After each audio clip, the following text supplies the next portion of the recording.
Good morning BSc second year. आज हम start कर रहे हैं। हमने कल 3 थ्योरीज पढ़ी थी सूट एपिकल मेरिस्टेम की। फर्स्ट हमने कौन सी पढ़ी थी? फर्स्ट पढ़ी थी हमने एपिकल सेल थ्योरी। एक बार थोड़ा सा रिवीजन करवा रही हूँ मैं। फर्स्ट पढ़ी थी हमने एपिकल सेल थ्योरी। टोटल हमें 7 थ्योरीज पढ़ेंगे। एपिकल सेल थ्योरी, इस थ्योरी के अकॉर्डिंगली क्या बताया था हमने? इस थ्योरी के अकॉर्डिंगली कि जो सूट का जो पूरा प्लांट बनता है कि सूट एपेक्स का एक सेल पूरा वो कंटिन्यू डिवाइड होकर एक पूरा प्लांट बना देगी। ठीक है, पूरा प्लांट बनाने में सक्षम होती है, जबकि ऐसा होता नहीं है। इसलिए ये थ्योरी इसको हमने यहीं पे नकार दिया था, अमान्य थी। फिर दूसरी थ्योरी पढ़ी थी हमने हिस्टोजन थ्योरी। हिस्टोजन थ्योरी के अंदर क्या बोला था? हिस्टोजन थ्योरी कह रही थी कि भाई 3 जोन्स होते हैं, 3 जोन होंगे सूट एपेक्स पे। वो जोन आगे जाके डिसाइड करेंगे। पहला जोन डर्मल है तो डर्मल स्ट्रेट करता है कि एपिडर्मिस बनाएगा। बीच वाला था पेरिब्लियम, वो कॉर्टेक्स रीजन बना रहा था। और लास्ट जो था हमारा प्लीरोन, जो कि वेस्कुलर बंडल्स और पिच बनाने का काम कर रहा था। ठीक है, और फिर एक थ्योरी पढ़ी थी हमने ट्यूनिका कार्पस थ्योरी। अभी तक की सबसे मान्य थ्योरी कौन सी थी? Tunica corpus theory. इस थ्योरी में भी 2 जोन्स बताए थे, ट्यूनिका एंड कार्पस के बारे में। और यहाँ पे बताया था सेल्स का डिवीजन के बेसिस पे। इनको हमने मेसोपोटिक सेल्स के डिवीजन के बेस पे, डिवीजन के प्लेन के बेसिस पे कि भाई डिवीजन किस प्लेन में हो रहा है, किस प्लेन में, यानी कि किस तरह से डिवीजन हो रहा है कि पेरिक्लिनर डिवीजन हो रहा है, एंटीक्लिनर डिवीजन हो रहा है। इसके बेसिस पे इसमें हमने बताया था दोनों जोन्स के बारे में। जो ट्यूनिका थी सबसे बाहर की लेयर बनाती है और उनकी सेल्स में कंटिन्यू पेरिक्लिनल डिवीजन होता है और उसकी वजह एक और लेयर बनती है। दूसरी जो लेयर होती है सबसे बाहर की layer, outer most layer epidermis का फॉर्मेशन करती है और नीचे वाली सेल्स जो बची हुई होती है वो कॉर्टेक्स का कुछ भाग बनाएगी। दूसरा हमने पढ़ा था कार्पस। कार्पस अंदर का सेंट्रल भाग होता है, सेंट्रल मास होता है। यहाँ की सेल्स कंटिन्यू डिवाइड करती है। पेरिक्लिनल एंटीक्लिनल दोनों डिवीजन होता है, सेल्स का पूरा मास बन जाता है। ये आगे जाके ग्राउंड टिश्यू का फॉर्मेशन करता है। ग्राउंड टिश्यू के अंदर क्या क्या आते हैं? Hypodermis, general cortex, epidermis, vascular tissue, सब किसके अंदर आते हैं? हमारे ग्राउंड टिश्यू के अंदर। ठीक है, ये सब हम कल कर चुके हैं डिस्कस। और ट्यूनिका कार्पस थ्योरी को बताएगा सबसे सर्वमान्य थ्योरी है।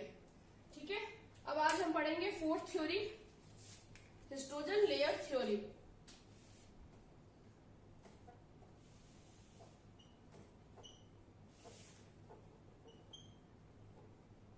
हिस्टोजन लेयर थ्योरी पढ़ेंगे। उसके बाद में हम पढ़ेंगे नेक्स्ट 5th है हमारी mental code theory.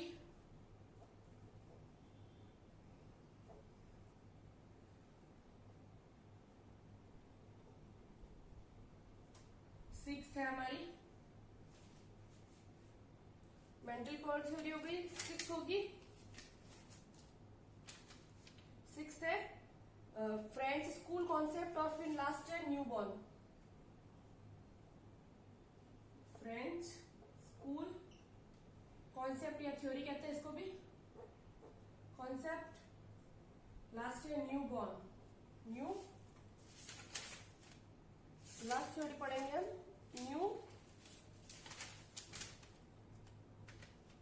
न्यूमेंस theory. न्यूमेंस theory या न्यूमेंस कॉन्सेप्ट पढ़ेंगे। ठीक है, इनको हम पढ़ेंगे। आज हम पढ़ेंगे ये 4 थ्योरी जितनी कंप्लीट होगी हम पढ़ते हैं। आज स्टार्ट करते हैं हिस्टोजेनिक लेयर थ्योरी से। ठीक है,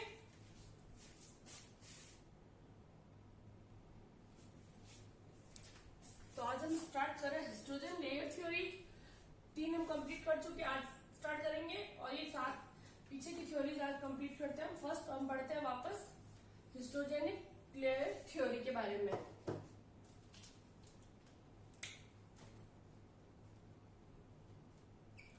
हिस्टोजेनिक लेयर थ्योरी क्या? ये थ्योरी, इस थ्योरी के अकॉर्डिंगली क्या होता है? ये सिद्धांत किसने दिया था? सबसे पहले तो ये थ्योरी दी थी डरमैन ने। डरमैन कब दी थी? डरमैन ने दी थी। ये क्या बताता है? जो प्रोसेस होता है उसमें 3 से अधिक क्षेत्र होते हैं। 3 या 3 से अधिक क्षेत्र होंगे। ये बोल रहा है कि जो प्रोसेस है या सूट एपेक्स प्रोसेस में 3 या 3 से अधिक क्षेत्र होते हैं। ठीक है, ये थ्योरी क्या कह रहा है, जो हिस्टोजेनिक थ्योरी है वो कह रहा है कि भाई कि जो हमारा प्रोहोसिट्स होता है उसमें 3 या 3 से अधिक लेयर्स होती है। ठीक है, और ये जो थ्योरी है ट्यूनिका कार्पस थ्योरी के अगेंस्ट बनी थी। ट्यूनिका कार्पस के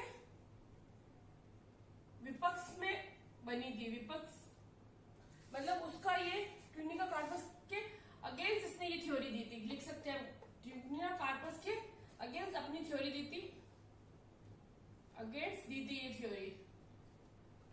ठीक है, इस थ्योरी में एक डायग्राम बनाती हूँ मैं, उसके अकॉर्डिंगली तो मैं समझाऊंगी, ज्यादा समझ में आएगा अच्छे से।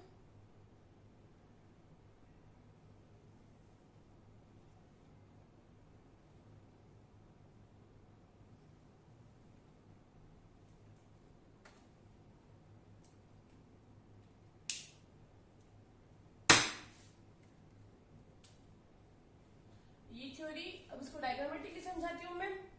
तो इसमें ये लेयर्स, फर्स्ट ये वाली लेयर थी तो उसको उसने L1 नाम दिया, ये L1 है, इसको L2 नाम दिया और इसको नाम दिया L3। ठीक है, ये बोलता है कि जो सूट एपेक्स होती है, सूट एपेक्स या प्रोहोसिट्स में 3 या 3 से अधिक क्षेत्र होते हैं, और ये ट्यूनिका कार्पस थ्योरी के अगेंस्ट दी गई थी। डर्बेन ने दी थी ये थ्योरी। इसने बताया था सूट एपेक्स में 3 बताए थे, L1 रीजन, L2 और L3।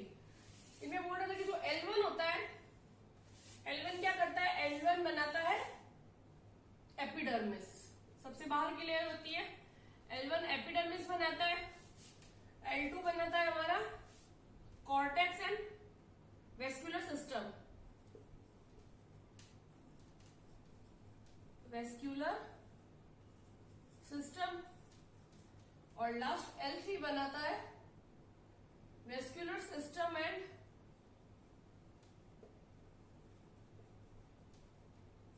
पित्त या मज्जा।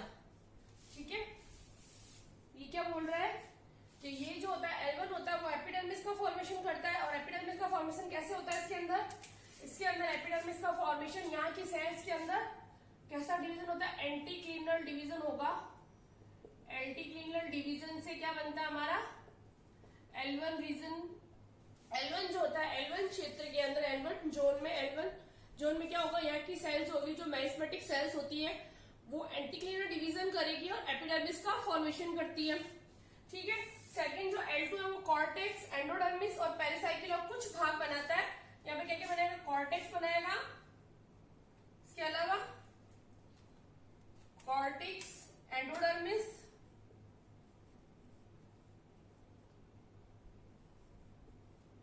पेरिसाइकिल और कुछ भाग बनाता है वेस्कुलर सिस्टम का। ठीक है, कॉर्टेक्स बनाएगा, L2 जो लेयर होती है, L2 लेयर क्या करती है, L2 लेयर है, L2 क्षेत्र कॉर्टेक्स बनाता है, एंडोडर्मिस बनाता है, पेरिसाइकिल और कुछ वेस्कुलर सिस्टम का कुछ भाग बनाएगा। ठीक है, और लास्ट जो होता है L3 लेयर बनाती है वेस्कुलर सिस्टम, और वेस्कुलर सिस्टम का जो कुछ भाग तो ये बना देता है और शेष भाग बनाएगा L3, और इसके साथ ही साथ ये किसका निर्माण करेगा, पित्त का निर्माण करता है। और यह थ्योरी अमान्य थी। ठीक है, अमान्य थी, इस सिद्धांत को, यह अमान्य सिद्धांत है। ठीक है, हिस्टोजेनिक लेयर थ्योरी डर्बेन ने दी थी। डर्बेन ने कहा था जो सूट एपेक्स होता है वो 3 या 3 से अधिक लेयर्स का बना होता है या क्षेत्रों का बना होता है। फर्स्ट लेयर को L1 कहा, सेकंड को L2 और थर्ड को L3, और L4 होगा तो L4 भी बता देगा वो। जो L1 होती है वहां की जो मेरिस्मेटिक सेल्स होती है उनमें एंटीक्लिनल डिवीजन से एपिडर्मिस का फॉर्मेशन होता है। L2 रीजन की सेल्स कॉर्टेक्स बनाती है, एपिडर्मिस बनाती है, पेरिसाइकिल बनाती है और कुछ भाग वेस्कुलर सिस्टम का बनाएगी। और जो L3 रीजन होता है, L3 लेयर है, वो क्या करेगी, जो बचा हुआ वेस्कुलर सिस्टम का भाग बनाएगी और साथ ही साथ मज्जा की सेल्स या पित्त की सेल्स का निर्माण करती है। और ये जो सिद्धांत है वो अमान्य था। ठीक है, अब नेक्स्ट हम पढ़ते हैं, ये 4th हो गया, 4th नंबर पढ़ लिया हमने, 3 थ्योरी हम कल पढ़ के आ चुके हैं। 1 2 3 फोर्थ भी हो गई हमारी। अब हम पढ़ेंगे fifth theory.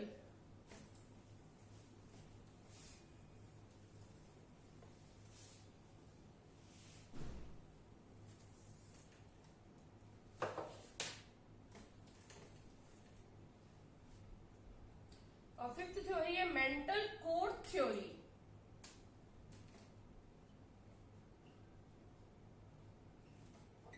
Mantle core theory, ठीक है। ये थ्योरी किसने दी थी? थ्योरी दी थी पोफा एवं चांद ने। ये दो साइंटिस्ट थे जिन्होंने 1950 में ये थ्योरी दी थी, ठीक है। पोफा एंड चांद ने ये थ्योरी दी थी, साइंटिस्ट का नाम है। और ये सिद्धांत ये कैसा है? ये ट्यूनिका कार्पस की मिलता जुलता सिद्धांत है। ट्यूनिका कार्पस जैसा ही है। ट्यूनिका कार्पस का प्रतिरूप कह सकते हैं, ट्यूनिका कार्पस से मिलता जुलता है, ठीक है। तो मतलब ये ट्यूनिका कार्पस को उसका प्रतिरूप तो नहीं करेगा, क्योंकि ट्यूनिका कार्पस से मिलता जुलता सिद्धांत, और हमने पहले ही बोला था ट्यूनिका कार्पस सिद्धांत इन सब सातों सिद्धांत में से सबसे मान्य सिद्धांत हम ट्यूनिका कार्पस के सिद्धांत को कहते हैं अभी तक में, ठीक है। कैसे? यहाँ पे जो ट्यूनिका होती है, जो हमने उस पर ट्यूनिका बताई थी, यहाँ का मेंटल के बराबर होती है, मेंटल। और जो कार्पस होता है वो होता है कोर की तरह, ठीक है। इनमें क्या होता है इसका डायग्रामेटिकली थोड़ा मैं तुम्हें समझाती हूँ। इनमें से डोम शेप्ड बताते हैं इसको, जो हम बताते हैं ये अपना एपिकल सूट एपेक्स को इस तरह से बताएंगे।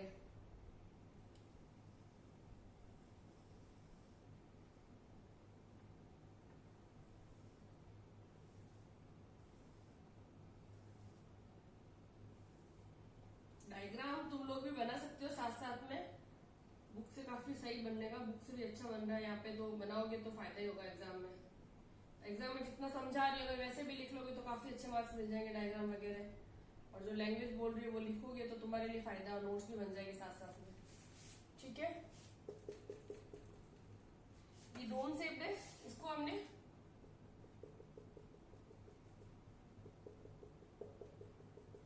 इसको बोला है मेंटल, ठीक है।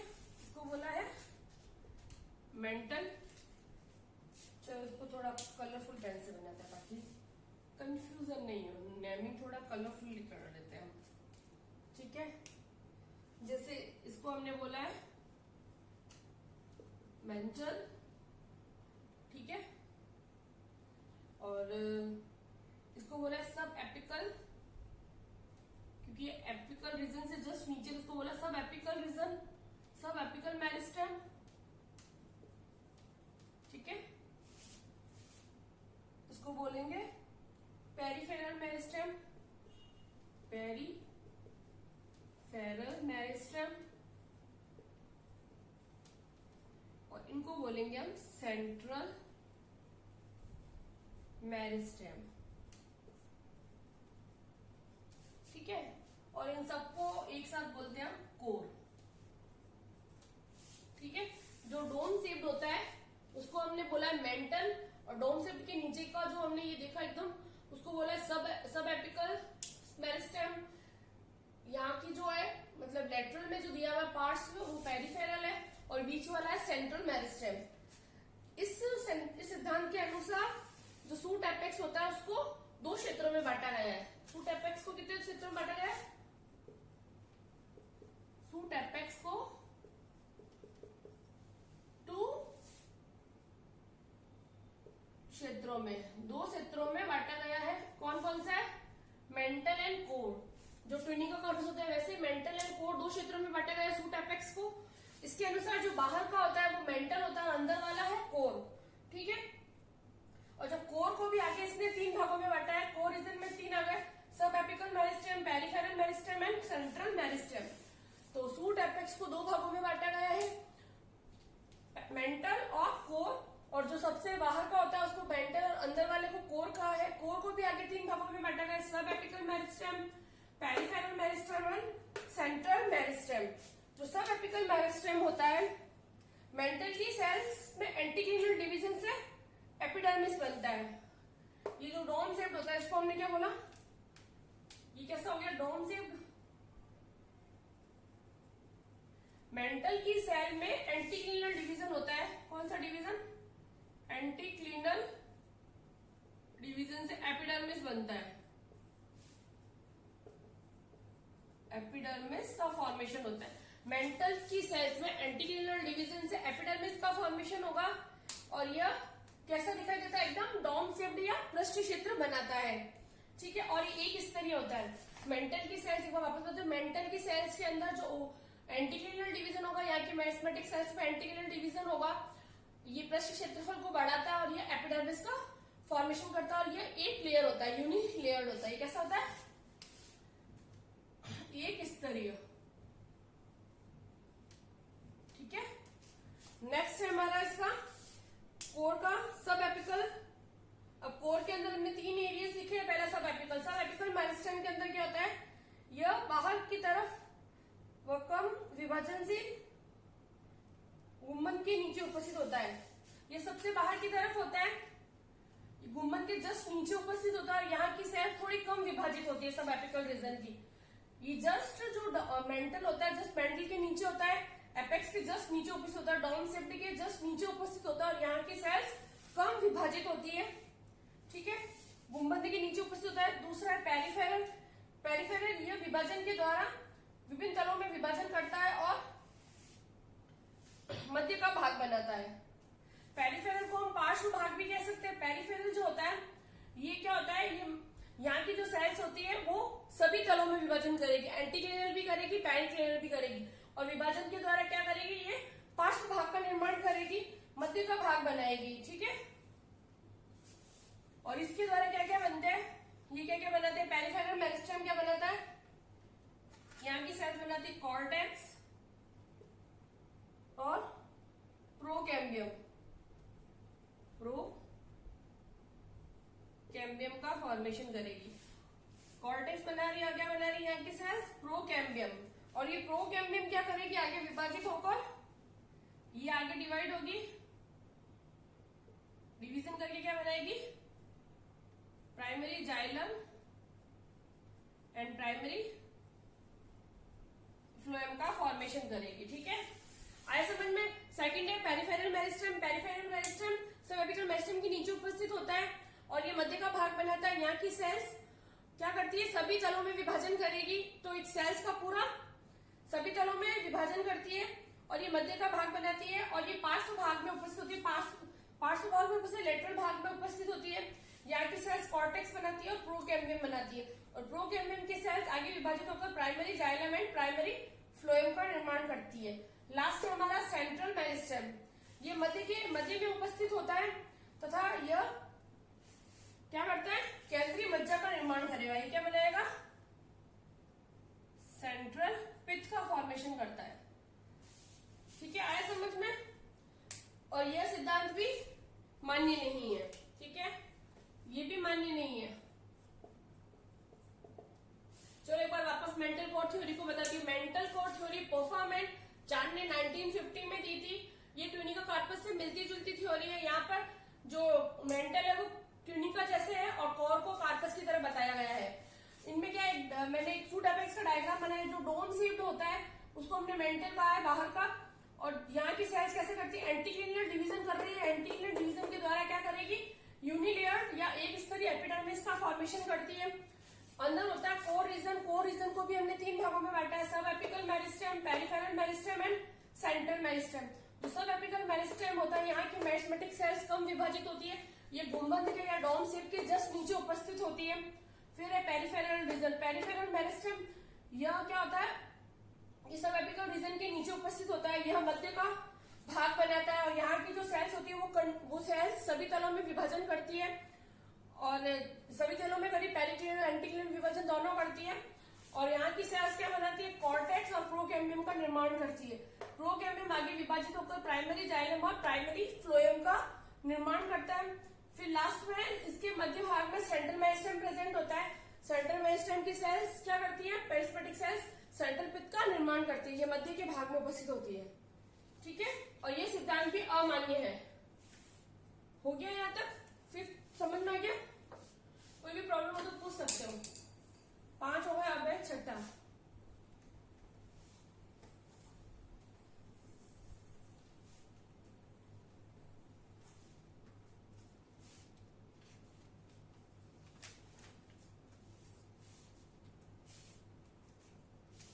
सिक्स्थ है French school concept. French school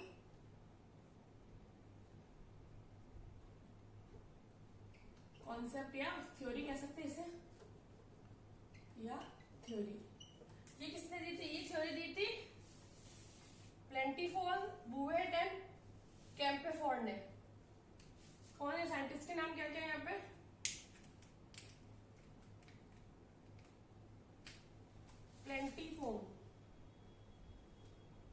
प्लेंटीफोर, बुवेट,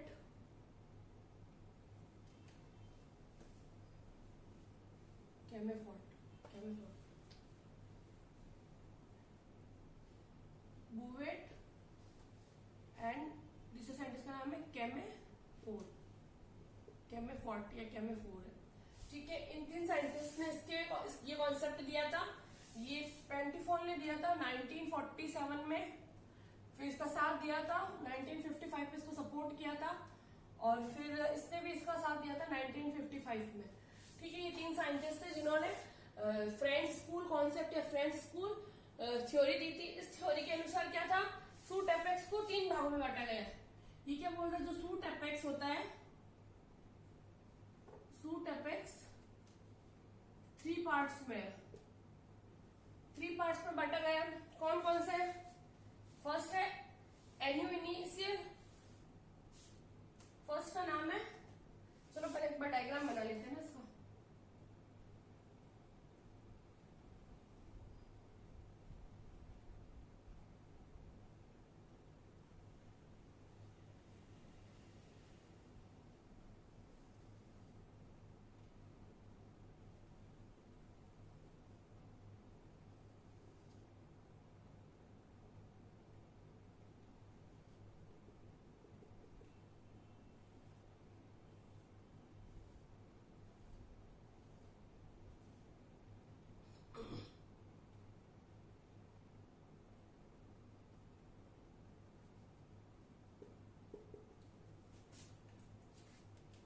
naming कर लेती हूँ, फिर मैं आपको समझाती हूँ।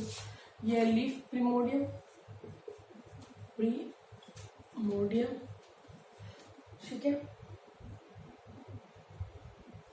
ये सबसे ऊपर वाली सेल्स को बोलते हैं प्रोमेरिस्टेम,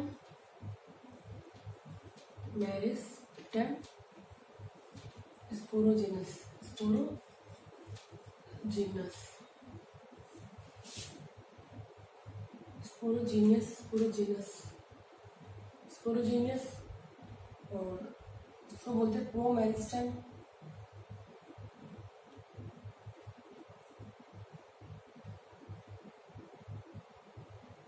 इसको बोलते हैं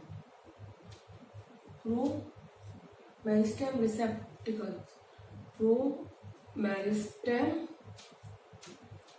रिसेप्टिकल्स, रिसेप्टिक्यूलर, ठीक है। और इनका नाम है हमारे मेरिस्टेम मेडुलरी,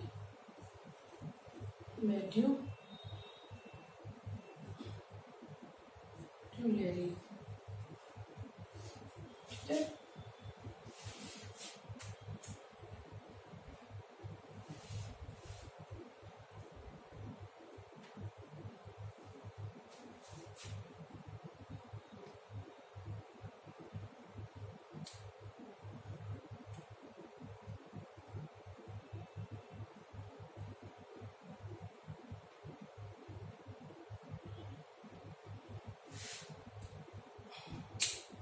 एक सेकंड, थोड़ा सा इनका नेमिंग थोड़ा कलर चेंज करके ताकि पता चले।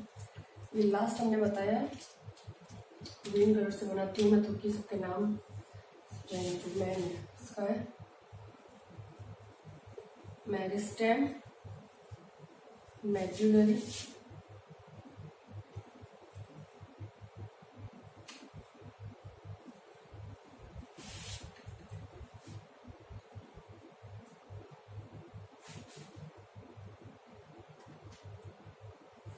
और इस क्षेत्र का नाम है हमारा, सेकंड होता है ये मेरिस्टेम डिएटेंट, मेरिस्टेम डिएटेंट, और सबसे ऊपर यही वाला उसका भाग का नाम होता है हमारा एन्यूई इनिशियल, एन्यूई इनिशियल। ये फर्स्ट भाग है, ये सेकंड है एंड ये थर्ड है, और ये सी के सब पार्ट्स है। ठीक है, चलो अब कुछ डिस्कस करना शुरू करते हैं। फ्रेंड्स स्कूल कॉन्सेप्ट या फ्रेंड्स स्कूल थ्योरी दी थी प्लेंटीफॉर्म ने, बुवेट एंड कैमेफोर्ट ने। इसने सूट एपेक्स को 3 पार्ट्स में कन्वर्ट किया था। 3 पार्ट्स में फर्स्ट था एन्यू इनिशियल, सेकंड मेरिस्टेम डिएटेंट, थर्ड था मेरिस्टेम मेडुलरी। ठीक है, तीनों नाम पता चल गया। फर्स्ट जो होता है एन्यूली इनिशियल, इसको परिधि क्षेत्र भी कहा जाता है। इस क्षेत्र में क्या होता है, यहाँ की कोशिकाएं विभाजन के द्वारा परिधि क्षेत्र का निर्माण करेगी। यहाँ की सेल्स क्या करेगी, यहाँ के सेल्स विभाजित होकर डिवीजन करेगी और परिधि क्षेत्र का निर्माण करेगी। परिधि क्षेत्र का निर्माण, ठीक है, फर्स्ट आया समझ में। एन्यू क्या है, सबसे परिधि, इनको परिधीय क्षेत्र भी कहा जाता है। यहाँ की कोशिका विभाजित होती है और परिधि क्षेत्र का निर्माण करती है।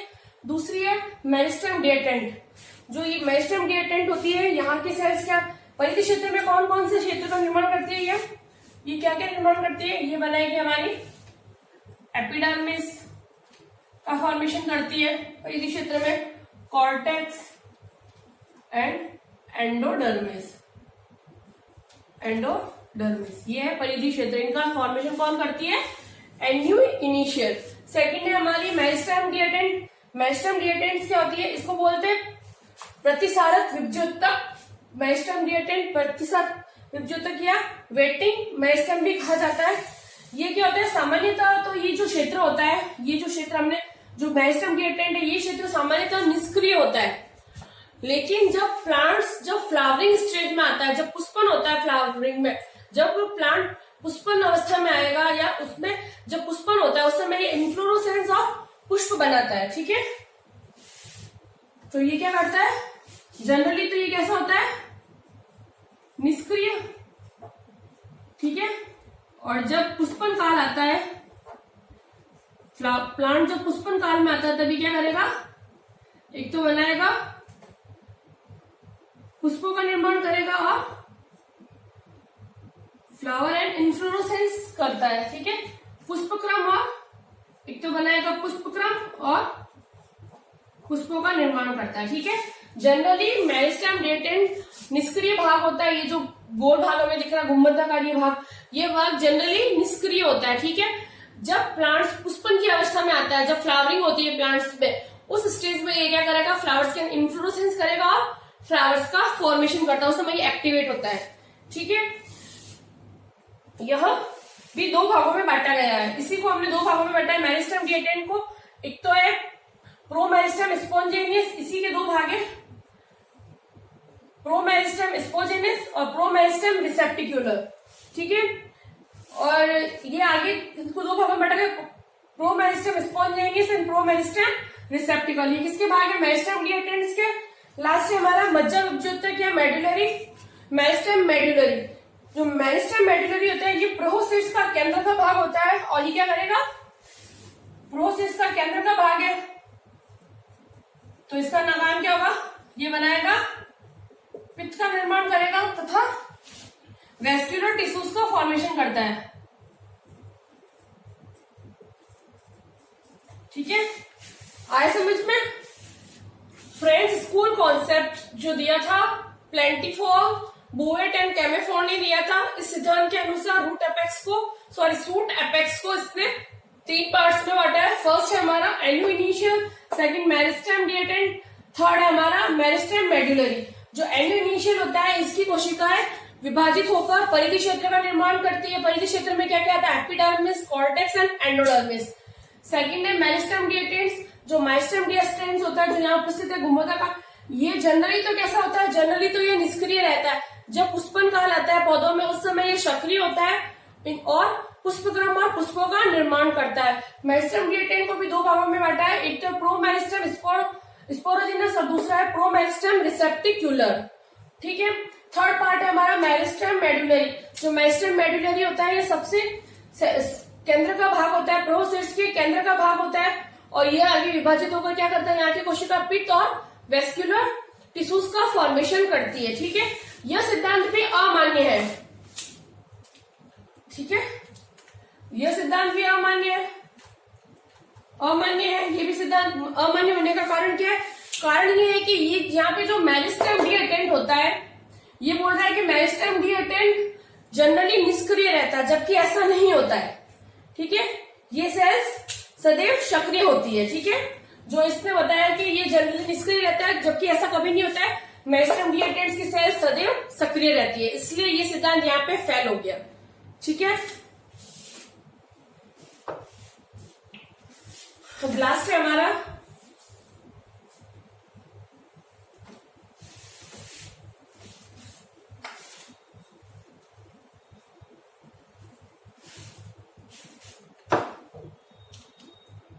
लास्ट है न्यूमेन्स थ्योरी या न्यूमेन्स कॉन्सेप्ट।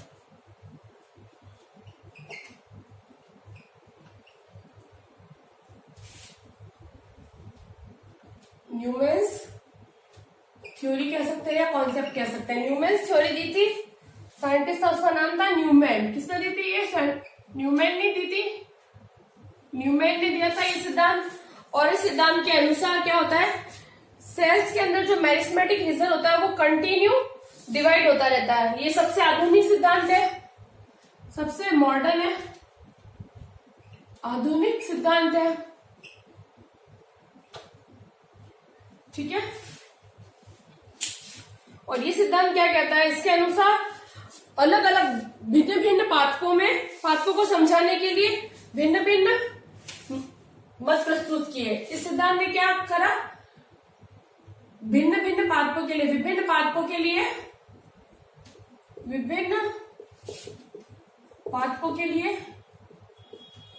भिन्न भिन्न मत प्रस्तुत किए।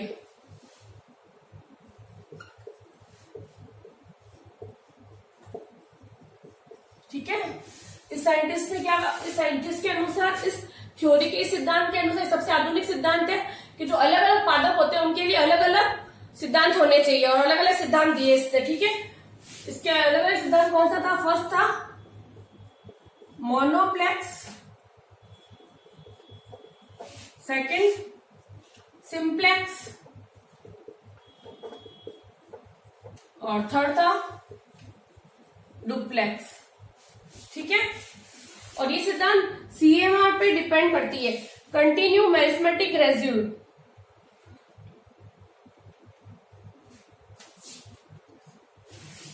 मोनोप्लेक्स के अंदर क्या होता है? मोनोप्लेक्स के अंदर जैसे हम डायग्रामेटिकली बताएं तो कैसे होता है? जैसे अगर ये क्या है, सूट अपेक्स है, इसकी सेल्स में कैसे विभाजन होता है? ऐसे विभाजन होता है, नीचे की तरफ डाउनवर्ड होता है मोनोप्लेक्स में। इसके एग्जांपल है फर्न्स। मोनोप्लेक्स फर्स्ट हमारा मोनोप्लेक्स इसे फर्न लाइक प्लांट्स में मोनोप्लेक्स सिद्धांत होता है। इसके अनुसार सूट एपेक्स में एकल स्तर के रूप में इसकी कोशिकाएं अंदर की तरफ पॉइंटेड होकर विभाजन करती है और पादप की लंबाई में वृद्धि करती है। क्या करती है? प्लांट की लंबाई में वृद्धि करती है। पादप के मुख्य अक्ष की, जो मुख्य अक्ष होता है, मुख्य अक्ष की लंबाई में वृद्धि।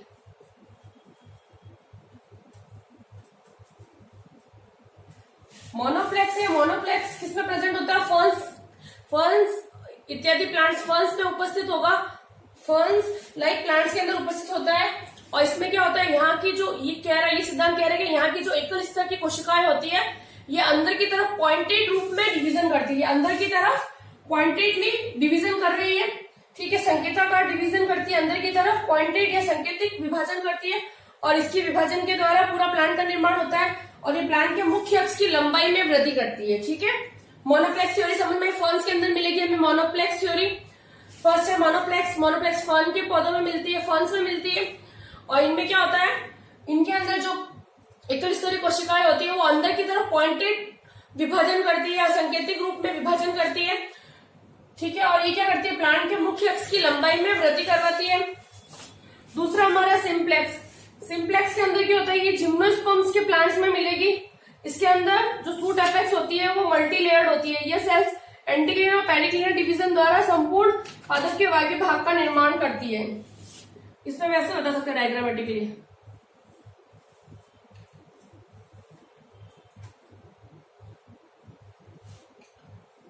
ऐसे भी डिवीजन होगा और ऐसे भी डिवीजन होगा। और ये किसके अंदर आपने बताया, जिम्नोस्पर्म। ठीक है, सिंप्लेक्स प्रकार का जिम्नोस्पर्म में मिलता है हमें। और इसके अंदर क्या होता है, यहाँ की जो कोशिकाएं होती है ये बहुस्तरीय होती है। यहाँ की जो सूट एपेक्स की कोशिकाएं सभी तलों में विभाजन करेगी, एंटीक्लिनर और पेरिक्लिनर डिवीजन करेगी और बहुस्तरीय कोशिकाएं बनाएगी। और इस बहुस्तरीय इन सूट एपेक्स के द्वारा प्लांट का पूरा वायवीय भाग का निर्माण किया जाता है। ठीक है, और इसका एग्जांपल है जिम्नोस्पर्म। जिम्नोस्पर्म की सभी प्लांट्स में हमें सिंप्लेक्स टाइप की थ्योरी अप्लाई होती है। ठीक है, जिम्नोस्पर्म के अंदर जो सूट एपेक्स होता है वहां की जो सेल्स होती है वो बहुस्तरीय होती है। यहाँ की सेल्स में एंटीक्लिनर और पेरिक्लिनर डिवीजन होता है और यहाँ डिवीजन के द्वारा यहाँ के प्लांट का जो वायवीय भाग का पूरा निर्माण करेगी। प्लांट का जो भी एरियल पार्ट है उसका पूरा फॉर्मेशन करती है सूट एपेक्स पेरिक्लिनर और एंटीक्लिनर डिवीजन के द्वारा, और ये जिम्नोस्पर्म में होता है। ठीक है, फिर है डुप्लेक्स। डुप्लेक्स के अंदर हमें ऐसा डिवीजन मिलेगा और ये डुप्लेक्स मिलता है हमें एंजियोस्पर्म में। ठीक है, एक तो विभाजन होता है ऐसे, ठीक है, और एक ऐसे। एंजियोस्पर्म में मिलता है हमें ये एंजियोस्पर्म में। ठीक है, डुप्लेक्स के अंदर क्या होता है, इसके अंदर रूट एपेक्स दो या दो से अधिक लेयर्स उपस्थित होती है। इसके अंदर ये कह रहा है, इस थ्योरी के अकॉर्डिंग, डुप्लेक्स थ्योरी के अकॉर्डिंग जो रूट एपेक्स होती है, सॉरी सूट एपेक्स, यहाँ सब क्या काम आ रही है, सूट एपेक्स। जो सूट एपेक्स होती है इसमें केवल एक लेयर थी और इसमें एक लेयर के अंदर विभाजन से मल्टी लेयर्स बनी थी। ये बोल रहा है मल्टी लेयर। ठीक है, और यहाँ पे बोल रहा है दो या दो से अधिक। ठीक है, दो या दो से अधिक लेयर्स होती है सूट एपेक्स पे, दो या दो से अधिक लेयर होती है, लेयर उपस्थित होती है। और इन परतों में केवल एंटीक्लिनर जो बाहर की परत होती है, दो या दो से अधिक लेयर होती है, जो बाहर की परत होती है यहाँ पे केवल कैसा होगा, एंटीक्लिनर डिवीजन,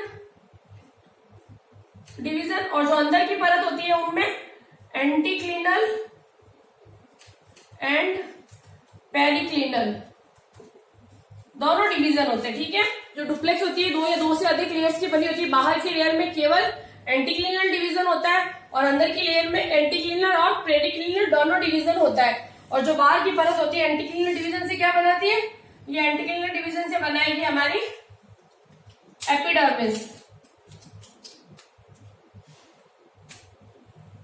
और ये क्या करती है, एंटीक्लिनल डिवीजन से बनाती है एपिडर्मिस का फॉर्मेशन करती है। ठीक है, और अंदर की लेयर में दोनों प्रकार के विभाजन होंगे, एंटीक्लिनर और पेरिक्लिनर डिवीजन। इन 7 सिद्धांतों में सर्वमान्य नहीं था, केवल ट्यूनी का ये सातों सिद्धांत ये भी सर्वमान्य नहीं है, इसको भी हम सर्वमान्य नहीं कह सकते, सर्वमान्य सिद्धांत नहीं है। इनमें से केवल कौन सा सर्वमान्य है, केवल ट्यूनिका कार्पस को हम मान्य कह सकते हैं। ट्यूनिका कार्पस मान्य सिद्धांत है, सर्वमान्य तो इसे भी नहीं कह सकते। ठीक है, आए समझ में यहां तक। ट्यूनिका कार्पस सर्वमान्य सिद्धांत है इन सब में, ये भी कोई सर्वमान्य नहीं, सातों में से केवल ट्यूनिका कार्पस ही सर्वमान्य है। आगे समझ में कोई कंफ्यूजन तो नहीं है। ठीक है, इस तरह से हमने कंप्लीट कर ली सातों थ्योरी। फर्स्ट हमने पढ़ी थी एपिकल सेल थ्योरी, दूसरी हमने पढ़ी थी हिस्टोजन थ्योरी, तीसरी हमने पढ़ी कि ट्यूनिका कार्पस, आज हमने पढ़ी हिस्टोजन लेयर थ्योरी, फिर आज हमने फोर्थ हिस्टोजन थ्योरी, फिर फिफ्थ हमने पढ़ी थी मेंटल कोड थ्योरी, सिक्स्थ हमने पढ़ी थी फ्रेंच स्कूल थ्योरी और सेवेंथ हमने पढ़ी है न्यूमैन्स दिस थ्योरी। ठीक है, सब थ्योरीज हमने कंप्लीटली पढ़ ली है। इसे आप रिवाइज कीजिए अपनी कॉपी में, एज इट इज नोट्स बनाइए ढंग से। जो जो मैंने एक एक लाइनें बोली उसको लिखिए। पहले मेरे जो भी वीडियोस उनको आप सुन के लिखिए, अपनी नोट डाउन किए अपनी कॉपी में। फिर सेकंड टाइम वीडियो चलाइए और उसको सुनिए, जो मैं समझा उसे समझिए। फिर कुछ प्रॉब्लम होती है तो मुझे कॉल या मैसेज करके पूछ लीजिए। ठीक है, थैंक यू सो मच। ये कंप्लीट हो गया हमारी थ्योरीज, सातों थ्योरीज सूट एपेक्स से रिलेटेड।